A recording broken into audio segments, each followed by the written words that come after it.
Monsieur le gouverneur, Monsieur le directeur général et directeur du Fonds de recherche et de développement, Messieurs les membres du conseil scientifique, Mesdames, Messieurs les membres de la communauté universitaire, chers invités, au regard de l'accueil réservé, au fond, je suis tenté de dire, à l'instar de Boileau dans la littérature française, enfin, Malherbe vint, puisque le fond semble marquer un tournant dans le monde de la recherche en Haïti. La journée d'hier témoigne, s'il en était besoin, que le Fonds Recherche et Développement était attendu de tous. Les différents exposés qui ont eu lieu à cette occasion confirment une fois de plus que la production scientifique est incontournable dans la voie menant au progrès durable. La mission du fonds participe de cette démarche. Ce fonds se veut être un instrument pour promouvoir et appuyer la recherche appliquée, promouvoir et développer la recherche scientifique dans le monde universitaire.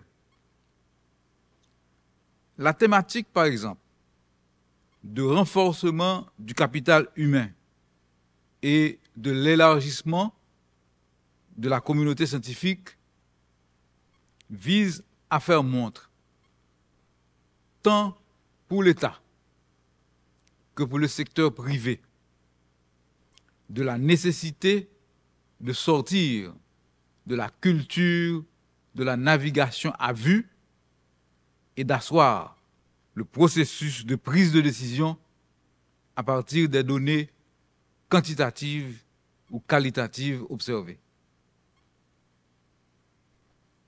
C'est la voie inexorable vers une gouvernance efficiente avec des retombées positives sur la productivité, la croissance et un standard de vie décent du citoyen.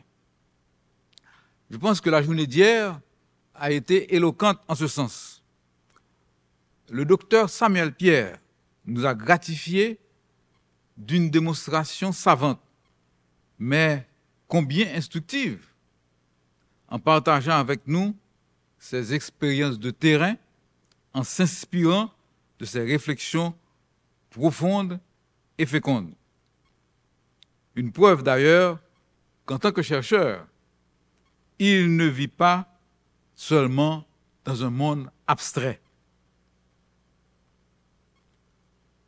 Quant aux premiers résultats du secteur agro-industriel, dans les filières céréales et protéagineuses, Gaël Pressoir, de l'Université Quisqueya, nous a fait vivre en direct ces expériences réussies, les écueils rencontrés, les obstacles surmontés.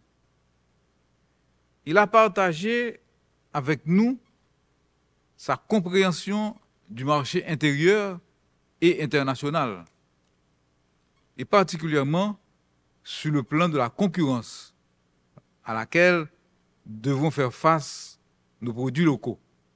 Il nous a démontré réellement, en long et en large, et les efforts qui sont entrepris pour rendre compétitifs les produits locaux et les facilités du marché pour les produits importés. Ces résultats ont aiguisé notre intérêt pour la suite de cet événement pour lequel j'ai l'honneur de prononcer ce matin les propos d'ouverture.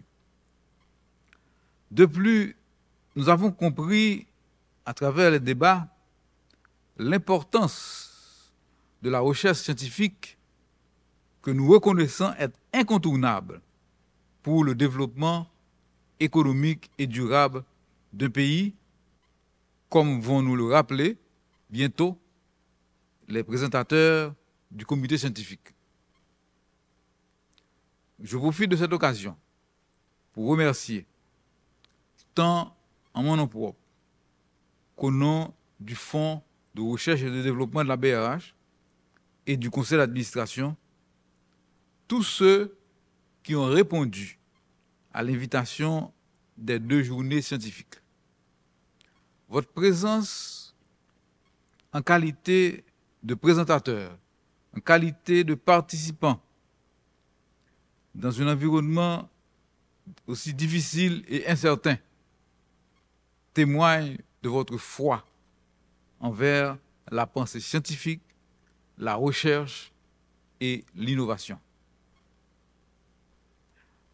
À ceux qui ont fait le déplacement ce matin, permettez que je vous souhaite la bienvenue à notre 2e journée scientifique.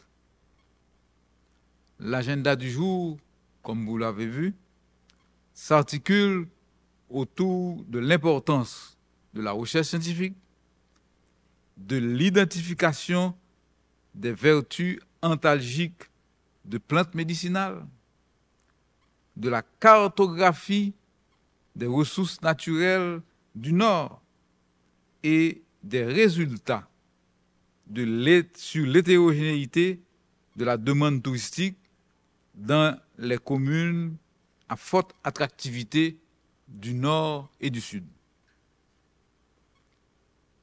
Distingués invités, chers présentateurs, chers collègues de la BRH,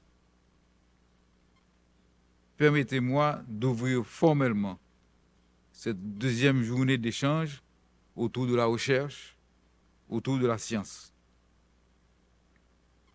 Je vous souhaite une audition attentive, des débats enrichissants et des recommandations qui perceront à travers cette bulle de pessimisme qui plane sur notre pays. Permettez-moi, avant de terminer, d'adresser de vives félicitations au directeur du Fonds de la recherche et du développement, directeur exécutif du Fonds, M. Ronald Gabriel, pour sa foi dans cette démarche et pour sa détermination à mener à bien cette initiative. Toutes mes félicitations, mon cher Ronald. Je vous demande un applaudissement. Oui.